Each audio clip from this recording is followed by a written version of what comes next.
hello guys की खबर मोर खबर ভাল হয় নেটি ভিডিঅ'লৈ স্বাগতম জনাইছো অভিনেতা অভিনেত্ৰীসকলৰ খুব সময়ৰ ভিতৰতে তেওঁলোকৰ কথা বিয়পি পৰে প্ৰেম বিবাহৰ পৰা আদি কৰি বিবাহৰ বিচ্ছেদেও মানুহৰ চকুত অতি সোনকালে দৃষ্টিগোচৰ হয় কিয়নো তেওঁলোক সেলিব্ৰিটি আজি এনে দুগৰাকীৰ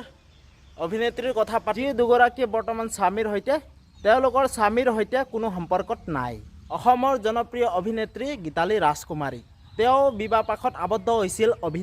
অভিনেতা হিৰণ্য দাসৰ হৈতে আৰু বৰ্তমান গীতালি ৰাজকুমাৰী তেওঁৰ কইনা মনখাৰ হৈতে একেলগে থাকে মনা এতিয়া বহুত ডাঙৰেই হ'ল গীতালি ৰাজকুমাৰী কিছু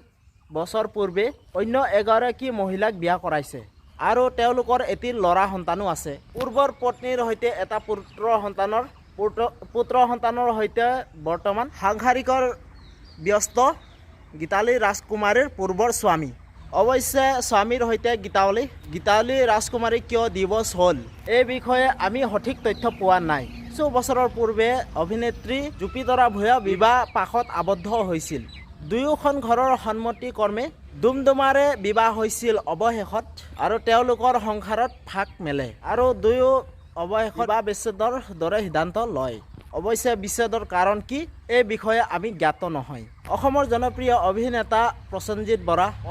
বৰা বিবাহ পাশত আবদ্ধ হৈছে অভিনেত্ৰী নিৰ্মালী এছ বৰাৰ হৈতে তেওঁ 2017 চনতে নিৰ্মালী এছ বৰাৰ হৈতে বিবাহ পাশত আবদ্ধ হয় আৰু তেওঁলোক দুয়োৰে প্ৰেম বিবাহ হৈছে আৰু তেওঁলোক বৰ্তমান খুবেই সুখী আশা কৰোঁ তেওঁলোক সুখী হওক আজিৰ ভিডিঅ'টো ইমানেই আছিল তো ঠিক আছে এতিয়ালৈ বাই বাই নতুন এটা ভিডিঅ' আপোনালোক লগ পাম তো ঠিক আছে বাই বাই